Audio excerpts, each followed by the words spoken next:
Hi friends, ഇന്ന് ചക്കക്കുരു കൊണ്ട് നല്ലൊരു പലഹാരമാണ് ഉണ്ടാക്കുന്നത്. ചക്കക്കുരു ചുണങ്ങി നാലായി കീറി പാകത്തിന് ഉപ്പിട്ടിട്ട് പാകത്തിന് വേവിച്ചെടുത്തതാണ്. നന്നായി വെന്തിട്ടുണ്ട്, എന്നാലും ഉടഞ്ഞിട്ടില്ല. അതുകൊണ്ടാണ് ഇന്നത്തെ പലഹാരം.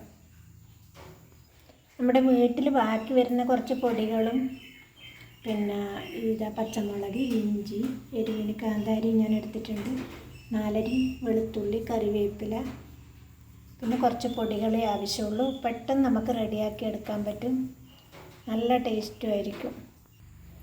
ഇനി ഒരു പാത്രത്തിലേക്ക് കുറച്ച് കടലപ്പൊടി, ഏകദേശം ഒരു 3 ടേബിൾ സ്പൂണോളം എടുക്കാം. അരിപ്പൊടി ഒരു ടേബിൾ സ്പൂണ്. നമുക്ക് ചിക്കൻ മസാല 1/2 ടീസ്പൂണ്. പിന്നെ ആ കണ്ട പറങ്കി പച്ചമുളക് ഇല്ലേ, അതും കാന്താരിയും വെളുത്തുള്ളിയും കൂടി ഒന്ന് ചതച്ചതാണ്, അതിട്ട് കൊടുത്തു. ഉപ്പ്, ചക്കക്കുരു വേവിക്കുമ്പോൾ ഉപ്പ് ചേർത്തിന്. ഇപ്പം ഈ പൊടികൾക്ക് മാത്രമായിട്ടുള്ള ഉപ്പ്, കുറച്ച് മഞ്ഞൾപ്പൊടി, എരിവിന് മുളക് പൊടി. ഇതിൽ ഒരു മുട്ട കൂടി ഞാൻ ചേർക്കുന്നുണ്ട്, നിർബന്ധമില്ല. എന്നിട്ട് മുട്ട ഞാനിത് മിക്സ് ചെയ്തതിന് ശേഷമാണ് ചേർക്കുന്നത്, എന്നാൽ കൈ കഴുകണ്ടല്ലോ.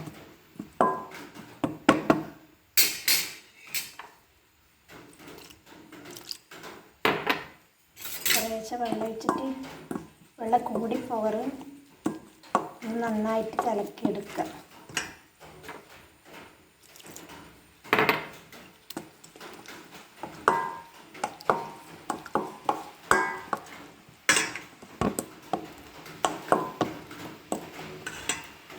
ഇത് മതിയല്ല, കുറച്ച് പൊടി വേണ്ടി വരും.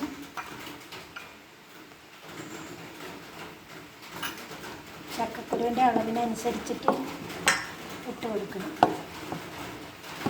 ഞാനിപ്പോൾ ഒരു 3.5 ടേബിൾ സ്പൂണോളം ചേർത്തു.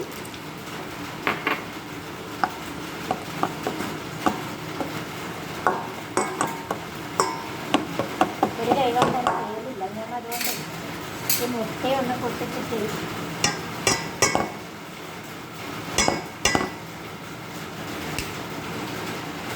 കഴുകി വെച്ച മുട്ടയാണ്.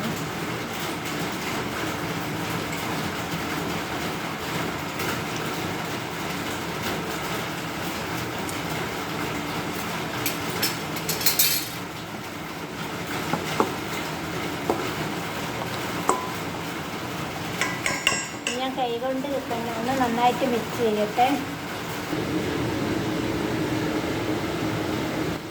ഇത് നന്നായി ഇളക്കി യോജിപ്പിച്ച് അതിൻ്റെ ഉപ്പും കൂടി നോക്കി, ഉപ്പ് പാകത്തിനുണ്ടോ എന്ന് നോക്കണം. ഉപ്പ് എരിവെല്ലാം. കുറച്ച് കായപ്പൊടിയും കൂടി ഞാൻ ചേർത്തിന്, കട്ടക്കായ ആയതുകൊണ്ടാണ് പിന്നെ കാണിക്കാൻ. വളരെ കുറച്ച്, എല്ലാം കുറച്ച് മതി. പൊടികളെല്ലാം അധികം വേണ്ട. എരിവ് വേണമെങ്കിൽ മാത്രം കുറച്ച് കൂടുതൽ ചേർത്താൽ മതി. ഇനി ഇത് നന്നായിട്ടൊന്ന് യോജിപ്പിക്കാം. നമുക്ക് ഈ സമയത്ത് വെള്ളം കൂടിയെന്ന് തോന്നുന്നുണ്ടെങ്കിൽ കുറച്ച് പൊടികൾ ഇട്ട് കൊടുക്കാം.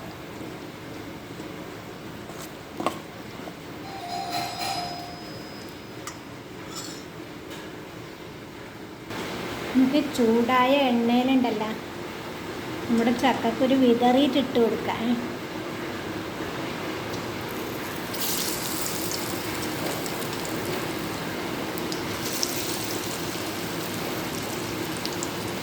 ഞാൻ വെളിച്ചെണ്ണയിലാണ് ഉണ്ടാക്കുന്നത്.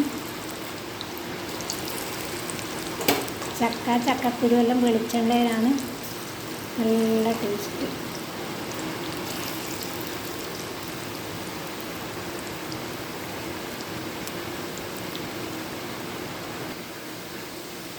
തീ കൂട്ടിക്കൊടുത്തിട്ടാണ് വറുത്തെടുക്കുന്നത്.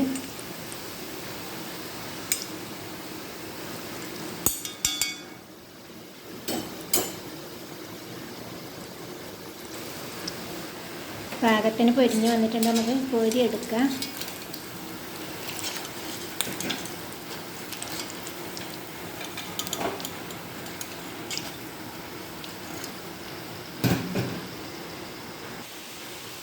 നമുക്ക് കുറച്ച് കറിവേപ്പില ഇട്ട് കൊടുക്കാം.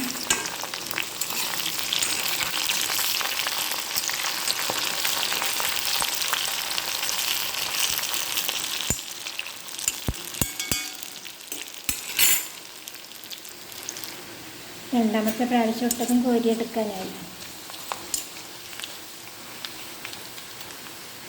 കുറച്ച് കൂടുതൽ ഇട്ടിട്ട് കരണ്ട് പോകും.